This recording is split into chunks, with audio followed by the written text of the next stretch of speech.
ሀገርን በድንበር ከሚሰነዘር ጥቃት ብቻ የመጠበቁ ጊዜ አልፏል። ሉዓላዊት ሀገር ኢትዮጵያ እውን ትሆን ዘንድ የፖሊሲዎቿ ድንበር እንዲጠበቁ ማድረግም የግድ የሚልበት ጊዜ ላይ እንገኛለን። ታዲያ የፖሊሲ ነጻነት ካለመረጃ ነጻነት ከቶኑ አይታሰብም። ለዚህም ነው ባለፉት የለውጥ ዓመታት የመረጃ ሉዓላዊነትን ለማረጋገጥ የተለያዩ ስራዎች ሲሰሩ የቆዩት። ዛሬ የመረጃ ሉዓላዊነት ለፖሊሲ ነጻነት በሚል መሪ ቃል በተዘጋጀው ሀገራዊ ጉባኤ ላይ የተገኙት ጠቅላይ ሚኒስትር ዶክተር አብይ አህመድ በዘርፉ የተሰሩ ስራዎችን የሚያሳየውን ኤግዚቢሽን በመጎብኘት ነበር የጀመሩት።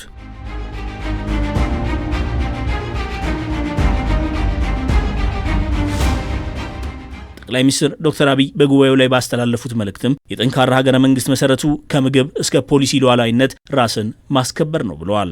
ራዕያችን ጠንካራ ሀገረ መንግስት መገንባት ነው። ጠንካራ ሀገረ መንግስት ለመገንባት ከሚያስፈልጉ ቁልፍ ጉዳዮች ውስጥ አንዱ ሉዓላዊነት ነው። ሉዓላዊነት ሲባል የኢትዮጵያን ድንበር መከላከል ፊዚካል አቅሞቻችንን መከላከል ብቻ ሳይሆን የዳታ ሉዓላዊነት፣ የምግብ ሉዓላዊነት፣ የፖሊሲ ሉዓላዊነት፣ ሌሎችም ዘርፎች የሚጠቀሱ ሉዓላዊነቶች አሉ።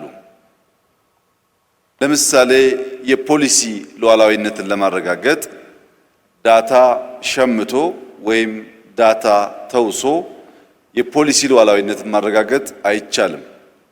ለማንኛውም ፖሊሲ ዋነኛው ግብዓት ዳታ ስለሆነ ስላለ ብቻ ሸምተን ወይም ስላገኘን ብቻ ተውሰን ፖሊሲን ብንቀርጽ ያ ፖሊሲ በተሟላ መንገድ የኛን መሻት፣ የኛን ፍላጎት፣ የኛን ትልም ሊያሳካ የሚችል ነው ብሎ መውሰድ ያስቸግራል። የኢትዮጵያ የልማት ፍላጎቶቿ መነሻ ውስጣዊ አቅሟ ነው። ከዚህ ቀደም ልክና አቅሟ ከራሷ በሚነሳና በራሷ በሚተነተን መረጃ ላይ ተመስርቶ የሚለካ ሳይሆን መረጃዎቹ ከውጭ የሚመጡና ፖሊሲ ግብዓቶቿም በጠራ መረጃ ላይ የተመሰረቱ አልነበሩም። ይህ ደግሞ በሁሉም ዘርፎች እድገቷና የሁኔታዎች ትንታኔ ላይ እንቅፋት ፈጥሮባት እንደቆየ ነው ጠቅላይ ሚኒስትሩ ያነሱት። ኢትዮጵያ ያላትን አቅም፣ ያላትን ሪሶርስ፣ ያላትን የማድረግ አቅም በቅጡ ካላወቅን ሌላው ቀርቶ አሁን ዓለም ላይ በተለመደው ሬቲንግ ሌሎች ነው ሬት የሚያደርጉን በበቂ ለመገበያየት፣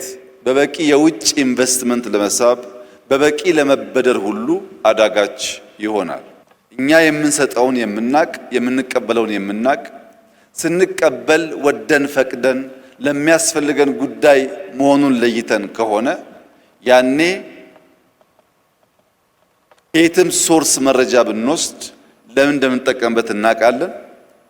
ከኛ የሚወስዱም የኛን የሥራ ሂደት የሚገነዘቡ ከሆነ በተሟላ መንገድ አምነው የሚቀበሉንና የሚገለገሉበት ይሆናሉ። በሀገራዊ ለውጡ ትኩረት ከተሰጠባቸው ጉዳዮች መካከል አንዱ አንጋፋው የኢትዮጵያ ስታቲስቲክስ አገልግሎትን ከአደረጃጀት እስከ መረጃ ትንታኔ ድረስ ጊዜውን የዋጀ እንዲሆን ማስቻል አንዱ ተግባር ነው። በዚህም የመረጃ ምንጭን በማስፋት በቴክኖሎጂ ተደግፎ በመስራት ባለፉት ጥቂት ዓመታት ለመንግስት አስፈጻሚ አካላትና ለሌሎች የጠራ መረጃን በማቅረቡ ሂደት ውስጥ ለተሳተፉና ይህንን ሪፎርም ስኬታማ እንዲሆን የበኩላቸውን አስተዋጽኦ ላበረከቱ ኢትዮጵያውያን ባለሙያዎች ጠቅላይ ሚኒስትሩ ምስጋናቸውን አቅርበዋል። ከብዙ ዳታ ሶርስ በብዙ መንገድ ዳታ ሰብስበን ትሪያንጉሌት ማድረግ የማንችል ከሆነ ሙሉ ዕውቀት ከዚያ ዳታ ልናገኝ አንችልም።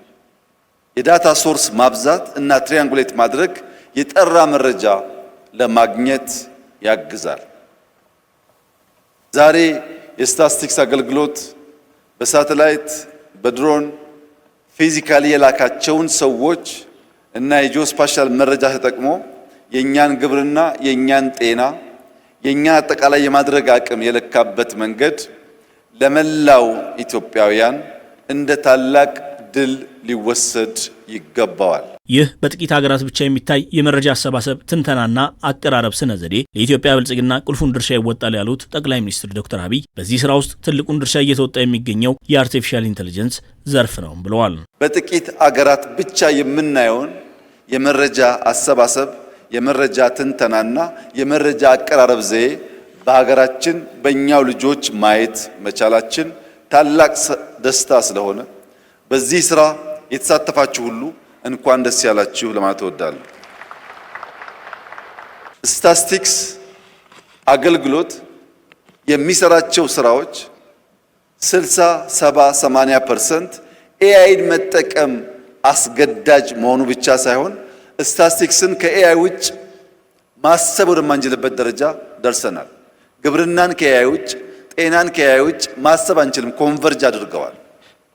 እያንዳንዱ መስሪያ ቤት፣ እያንዳንዱ ተቋም፣ እያንዳንዱ የግል ኩባንያ ቴክኖሎጂን መጠቀም፣ በቴክኖሎጂ መታገዝ ሲችል ጥራት፣ ስፋት፣ ውጤት፣ ተደራሽነት በእጅጉ ሊጎለብቱ ስለሚችሉ በእያንዳንዱ ተቋም ኤአይን መጠቀም፣ ባጠረ ጊዜ ኢንፎርሜሽን መሰብሰብ፣ ባጠረ ጊዜ የዲሲሽን ሳይክልን ማሳጠር መቻል የምንችለው ቴክኖሎጂን በብቃት ስንጠቀም ነው። እንደ ሀገር የተጀመረው የመረጃ አሰባሰብና ትንተና አቅም ለኢትዮጵያ ትልቅ ሀብት ነው ያሉት ጠቅላይ ሚኒስትሩ እነዚህም መረጃዎች ከቁጥር የተሻገሩና በዜጎች ሕይወት የሚተረጎሙ ሊሆን እንደሚገባቸውም ነው ያሳሰቡት።